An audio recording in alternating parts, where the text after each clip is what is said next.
নমস্কার, কুকিং বেলসের ইলিশ পর্বে আপনাদেরকে স্বাগত। ভোজন বিলাসী বাঙালির প্রথম প্রেম ইলিশ, তাই কুকিং বেলসের তরফ থেকে সেই ভোজন বিলাসীদের জন্য রয়েছে আজকের বিশেষ পর্ব ইলিশ পাতুরি। ইলিশ পাতুরি বানানোর জন্য প্রথমে একটি পাত্রে 2 টেবিল স্পুন সাদা সর্ষে, 2 টেবিল স্পুন কালো সর্ষে, 1 টেবিল স্পুন পোস্ত গরম জলে 20 মিনিটের জন্য ভিজিয়ে রাখবো। সর্ষে ভিজিয়ে বাটলে তিতো হওয়ার সম্ভাবনা থাকে না। এইবারে পরিষ্কার করে রাখা ইলিশ মাছটাতে হলুদ, নুন ও সামান্য সর্ষের তেল ভালো করে মাখিয়ে রাখবো। কাঁচা হলুদ এবং সর্ষের তেলের গন্ধে মাছের আষ্টে গন্ধটা একটু কম হবে, ফলে মাছের আষ্টে গন্ধর জন্য যারা ইলিশ মাছ খেতে চান না তাদের খেতেও অসুবিধা হবে না।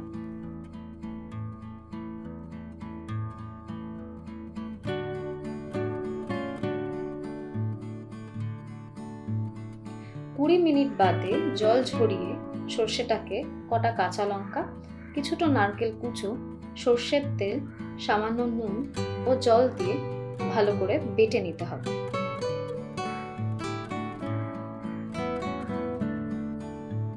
একটি পাত্রে বাটাটাকে নিয়ে তাতে পরিমাণ মতো হলুদ, স্বাদ মতো নুন, 1 টেবিল স্পুন দই, 1 টেবিল স্পুন কাঁচা সর্ষের তেল দিয়ে মিশ্রণটাকে ভালো করে মিশিয়ে নিতে হবে।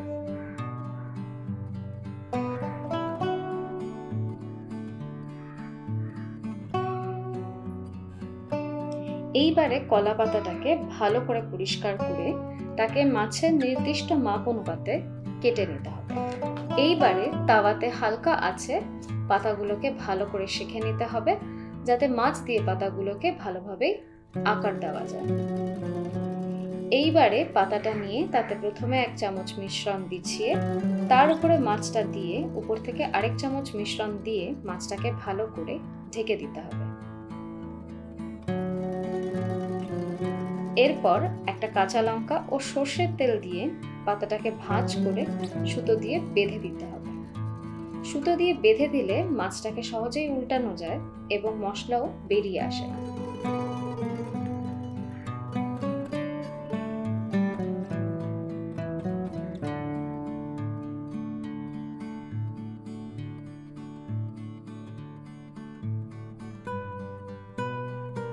একটা প্যানে সামান্য তেল দিয়ে সেটাকে ভালো করে ছড়িয়ে দিতে হবে।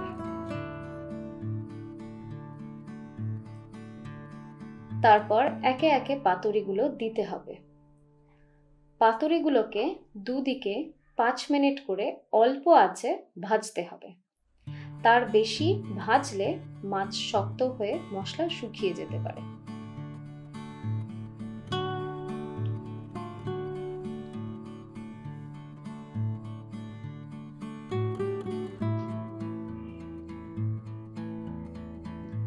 খুব সহজ পদ্ধতিতে এবং অল্প সময়ের মধ্যেই ইলিশ পাতুরি তৈরি।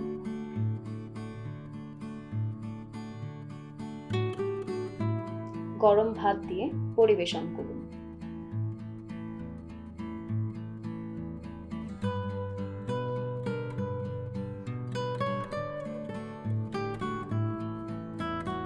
খেয়ে ভালো লাগলে আমায় কমেন্টসে জানাবেন এবং আরো রেসিপির জন্য সাবস্ক্রাইব করবেন।